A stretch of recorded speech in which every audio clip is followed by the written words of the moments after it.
Hey, what's going on out there? I'm Sean Divine.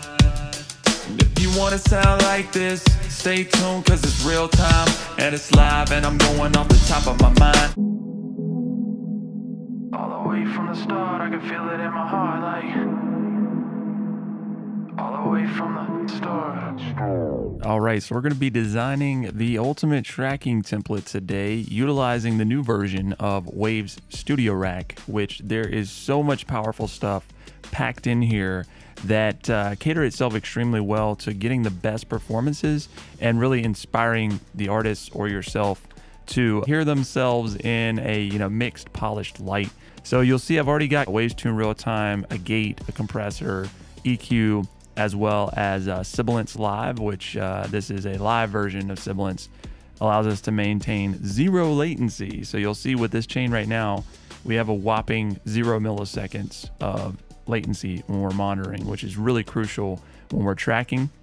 So the other thing that I want to talk about today that we're going to set up are some macro controls. Now, whether you're an engineer or you're an artist or you're recording yourself, you can set these up so that in the process, you're not having to, reach into the plugins and really, reinvent the wheel and dial in completely new settings. You can just set up some quick controls here that can be mapped to multiple parameters. So I'm going to show you how that works here. And we're also going to dial in the parallel split, which is an incredible new feature here in Studio Rack that opens it up to be able to do things like reverb and delay auxes and other parallel processing chains without even utilizing sends, auxes, and buses in the DAW. Working them late nights,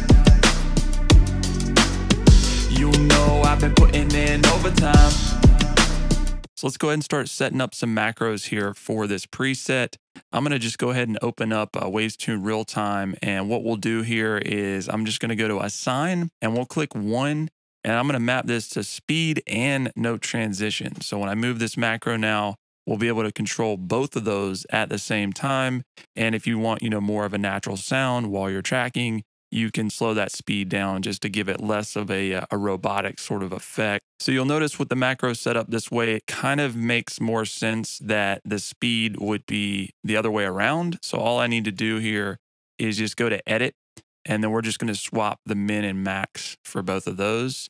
So that way, if the speed is here, that means it's slower. If it's all the way up, then the speed is as fast as it'll go. So then let's map Control 2 to the correction percentage, which this will allow you to get more of a natural sort of effect. Maybe you're working with a singer who doesn't want to have, the really heavy correction, or you're working with a rapper who's going to want complete correction.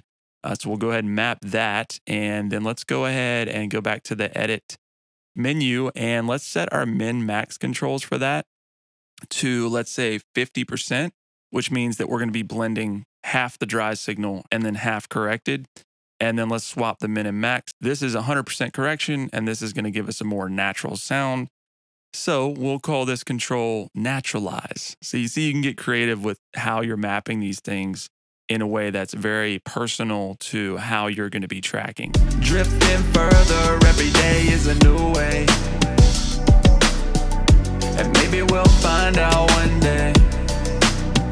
Next, let's open up the compressor. I'm using the C1 because there's no latency with this compressor, which, by the way, in Studio Rack, if you click the plugin slot, you can see not only the total rack latency down here, but also the individual plugin latency. So you can see that the C1 is causing no delay whatsoever. However, this compressor particularly does not have a auto makeup gain. So some of the other Waves plugins do. So the great thing with the macros is it just breaks open the potential. So what we'll do is I'll use macro 3, and we're going to assign this to both the threshold.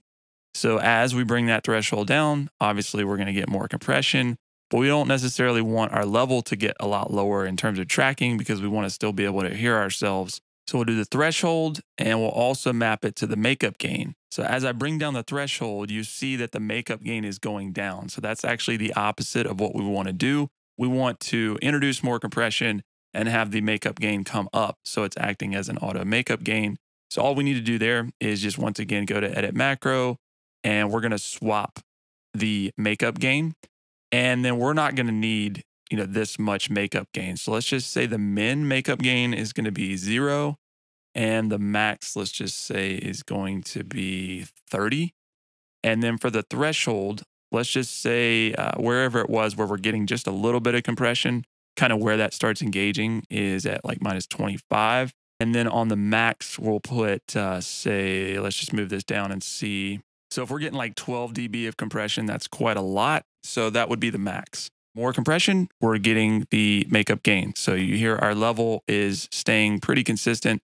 We're actually coming up a little bit, and we're getting some compression. And we'll call this auto comp. To the next stage or the next phase with good people by your side, telling you what makes you feel so alive. All right, let's dial in some tone controls here with VEQ4. I'm going to go ahead and map this one, of course, to our trusty high frequency gain. Performers are going to want some air sometimes and just a little bit brighter sound. And then I'm also going to do a multiple assignment here on both the low mid frequency as well as high mid frequency. So you see that I have this dialed in at 1000 and 3.3K, which these tend to be kind of the harsher frequencies. You're going to hear in just a second when I boost this. This mic tends to have a little bit of an exaggerated mid section. So these are just convenient to be able to reach for. So we'll do assignment 5, and we're going to click low mid frequency and high mid frequency.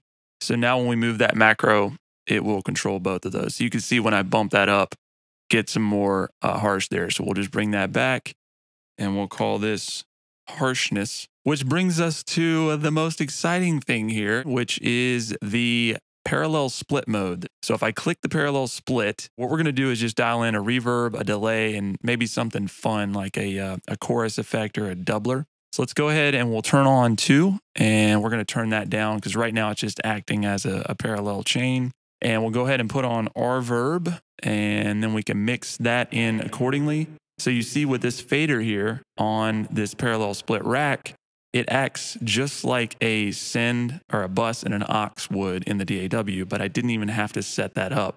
We could do that all within this one preset in Studio Rack. And then now what I'm going to do is I'm going to go ahead and add another C1. The cool thing about this is now in Studio Rack, we can activate a lot of the Waves plugins in sidechain mode and use the internal signal from Studio Rack as the key input. So if I turn that on, then we can now use that to actually duck the reverb. And we're going to do that on our delay as well, which is very, very powerful. So let's just turn the ratio up quite a bit here. And I'm going to turn the release up. So you hear as I'm speaking or whenever I'm singing or rapping, it's just going to duck that reverb so that the vocal can really cut through. And then we still get that nice tail. Okay, so let's do the same thing with the delay. Just hit the plus there and go to the H delay. And I'll turn this down. And we'll make a couple of adjustments here. And then I'm just going to copy that C1 over. So we'll even bring that down a little bit more just so that it's ducking quite a bit. We got a ducking delay right there, just using the internal signal from Studio Rack as the sidechain. I'll bring the reverb up a little bit, and I'm going to turn the delay and the reverb off for now. And let's go ahead and let's add something like a doubler just so that we can blend this in, so we can give it more of a 3D, fun, wide sound. So I've got a preset that I like to use on the doubler already. So we'll open that up, and then we can blend that in, and we get something like this. So we get a nice chorusing effect. And you're also going to notice that we have width controls on each of the parallel split slots. So if I wanted to, fold that doubler signal down to mono, just have something to kind of thicken the sound, I can do that. Or we can take it all the way, beyond the stereo field or the normal stereo field and make it wider. And so we can get something really nice there. So we'll just blend that in. And yeah, I think we got something pretty cool here, y'all. So last thing, let me go ahead and map these parameters. I'm going to map the reverb mix. We'll map 7 to the delay mix. And then finally, we'll map the doubler mix. I'm going to turn my tune speed all the way up. I'm gonna turn naturalized down. I happen to like the sound of waves tune real time. Alright, let's go. Let's see. Working them late nights. You know I've been putting in overtime. Drifting further, every day is a new way. And maybe we'll find out one day what it means to say goodbye or hi to the next stage or the next phase, with good people by your side, telling you what makes you feel so alive. It's so obvious that you've been ignoring your knowledge deep down inside your consciousness, and that could only come from high up above. Love rising, tides rolling, keep feeling, no folding. Twin aces in the pocket, I caught it on the river. And did you consider that this is bigger than me and you?